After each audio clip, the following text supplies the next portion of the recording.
दोस्तों नमस्कार। दोस्तों मैं विमल शाही आप सभी लोगों का अपने चैनल में स्वागत करता हूं और उम्मीद करता हूं कि आप लोग सब लोग स्वस्थ होंगे एवं मस्त होंगे। सभी राष्ट्रवादियों और सनातनियों से ये निवेदन रहेगा कि आप लोग मेरे चैनल को सब्सक्राइब कर लीजिए और वीडियो को लाइक एवं शेयर भी कीजिए।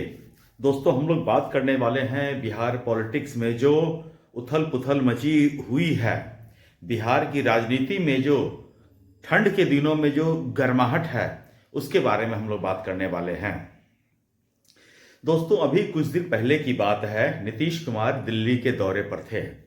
नीतीश कुमार ने अपने दिल्ली के दौरे पर प्रधानमंत्री नरेंद्र मोदी से मुलाकात की, भारतीय जनता पार्टी के गृह मंत्री, देश के गृह मंत्री अमित शाह से मुलाकात की और इनके इस मुलाकात में सम्राट चौधरी भी साथ में थे। दोस्तों कहा तो जा रहा है कि ये मुलाकात जो थी बिहार में जो विकास के जो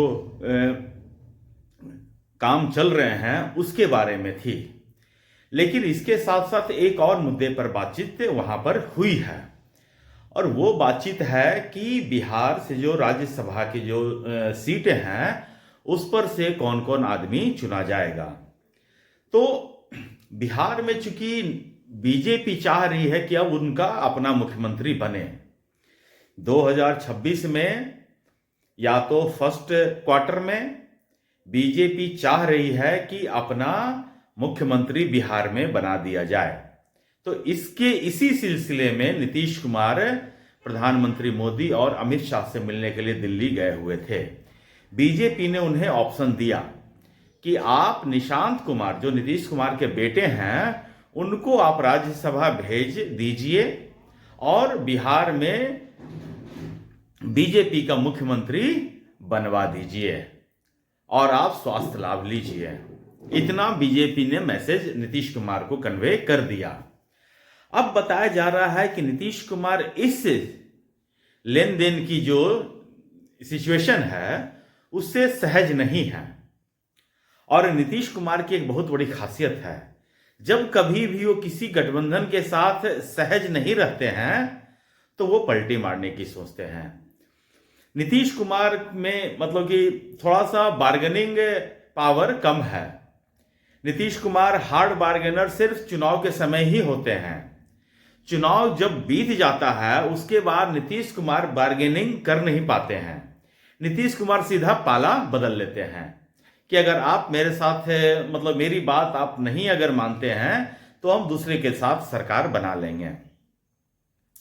तो अभी जो है बीजेपी ने जो नीतीश कुमार को अपॉर्चुनिटी दिया है, जो ऑफर दिया है, उस ऑफर से ऐसा लग रहा है कि नीतीश कुमार सहज नहीं है और नीतीश कुमार सहज नहीं है तो नीतीश कुमार ने अपनी पार्टी को प्लान बी पर काम करने के लिए कह दिया गया है।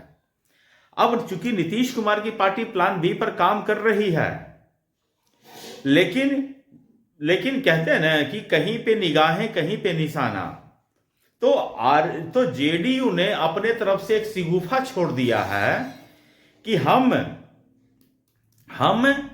आरजेडी की तरफ हैं। आरजेडी के जो है 15-18 विधायक हमारे से मिलने को तैयार हैं, लेकिन अंदर खाने की बात तो ये है कि एलजेपी के भी 10 से 15 विधायक जेडीयू उनको भी तोड़कर अपने पास लाने वाली है। अब देखिए जेडीयू के पास सीटों की संख्या है कितनी? जेडीयू के पास सीटों की संख्या है 85 और उन्हें भी अभी भी बहुमत के लिए कम से कम 40 सीट कंफर्टेबल मेजोरिटी में, अगर 225 सीट भी चाहिए तो 25 और इधर 15, 40 सीट नीतीश कुमार को कम से कम लाने हैं।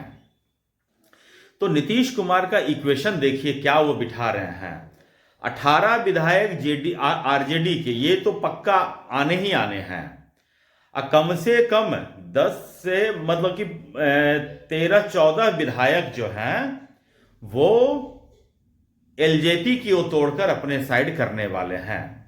तो 18, 14, 32 विधायक हो गए और उपेंद्र कुशवाहा की भी पार्टी की स्थिति ठीक नहीं है। उपेंद्र कुशवाहा के तो 4 विधायक ही हैं और जब से उन्होंने अपने बेटे को बिना एमएलए बिना एमएलसी होते हुए मंत्री पद की शपथ दिलवाई है, उनके पार्टी में भी स्थिति ठीक नहीं है। उनके जितने भी विधायक हैं उन्होंने एक अलग गुट बना लिया है। सिर्फ उनकी पत्नी जो है वो ही एक अलग है, क्योंकि उनकी पत्नी को तोड़ नहीं सकते हैं ना। बाकी जो 3 विधायक हैं वो ऑलरेडी इस मूड में है कि पार्टी से अलग हो जाना है, उपेंद्र कुशवाहा से अलग हो जाना है। अब देखिए, उपेंद्र कुशवाहा ने अभी हाल में ही कुछ दिन पहले लिट्टी चोखा का एक पार्टी दिया था। तो लिट्टी चोखा के पार्टी में जितने भी विधायक हैं, गिन के 3 तो हैं ही, उनकी बीवी तो उनके घर में ही रहती होगी ना, सबको बुलाया था लिट्टी चोखा पार्टी में, लेकिन कोई विधायक गया ही नहीं लिट्टी चोखा पार्टी में। लिट्टी चोखा पार्टी में न जाकर वो भारतीय जनता पार्टी के नए कार्यकारी अध्यक्ष जिनका बिहार में सम्मान समारोह था, उसमें बधाई देने पहुंच जाते हैं। तो अब देखिए, उसमें से माधव आनंद है और एक आलोक सिंह है और एक विधायक हैं, वो भी टूटकर किसी दूसरे दल में जा सकते हैं। अब वो जेडीयू में जाते हैं या बीजेपी में जाते हैं, ये देखने वाली बात है। अच्छा, उसके बाद अगर एलजेपी और आरजेडी के कुछ विधायक टूटकर आते हैं तो कांग्रेस भी बचा हुआ नहीं रहेगा। कांग्रेस के भी कुछ विधायक टूटकर जेडीयू ज्वाइन करेंगे और एएम के तो एक विधायक छोड़कर 4 विधायक कभी भी टूटने को तैयार रहते ही हैं, ये तो उनका नियम ही है। तो ये पूरा प्लानिंग बिहार में चल रहा है। बिहार में सरकार की स्थिति मुझे लग रहा है बाहर दिखाने के लिए तो ठीक ठाक दिख रही है, लेकिन अंदर अंदर जो है लहर बहुत ज्यादा है, करंट बहुत ज्यादा है। अब किसकी जमीन खिसकाएगी या खिसक जाएगी, ये आने वाले समय में हम बता रहे हैं। जनवरी का महीना बहुत क्रिटिकल होता है बिहार में। 14 जनवरी मकर संक्रांति, दही चूड़ा का आप देख लीजिएगा, सब पार्टी अपना अपना भोज देता है, दही चूड़ा पार्टी होता है। दही चूड़ा पार्टी में आप देख लीजिएगा कि कितने विधायक किसके साथ रहते हैं, किसके साथ जाते हैं, उसी आधार पर सब लोग एक दूसरे को छोड़कर इधर उधर आ जाएंगे। तो उपेंद्र कुशवाहा के ऊपर जो अब तक ये आरोप लग रहा था कि उपेंद्र कुशवाहा समाजवादी नेता हैं, आज तक उन्होंने परिवारवाद की राजनीति नहीं की, लेकिन उपेंद्र कुशवाहा भी अब मिला जुला कर जीतन राम मांझी पार्टी 2 बन चुके हैं। उन्होंने अपनी एक सीट दे दिया अपनी पत्नी को, खुद राज्यसभा जाने को तैयार हैं और उनका बेटा को बिना एमएलए या बिना एमएलसी बनाए हुए उन्होंने मंत्री पद बना दिया। तो उनमें भी टूट की संभावना है। अब जेडीयू के मतलब तरफ से मैं ये देख रहा हूं कि क्या वो एलजेपी को तोड़ने में सक्षम है। मुझे जहां तक लग रहा है कि मुझे लग रहा है कि एलजेपी को तोड़ने में जेडीयू सक्षम मेरे ख्याल से नहीं हो पाएगी। कोशिश करना उनका धर्म है, कर रहे होंगे कोशिश। अब आगे बात कहां तक पहुंचती है ये भी नहीं कहा जा सकता है, लेकिन मुझे जहां तक लग रहा है एलजेपीआर को तोड़ना जेडीयू के बस की नहीं है। और उपेंद्र कुशवाहा के भी जो 3 लोग हैं उनमें से 2 तो बीजेपी में ही चले जाएंगे और एक जो है वो पहले से ही जेडीयू छोड़कर गए हैं, तो उनका कहा नहीं जा सकता है। बाकी कांग्रेस के कितने टूटते हैं, आरजेडी के कितने टूटते हैं, एआईएम के कितने टूटते हैं, ये भविष्य में देखने की बात रहेगी।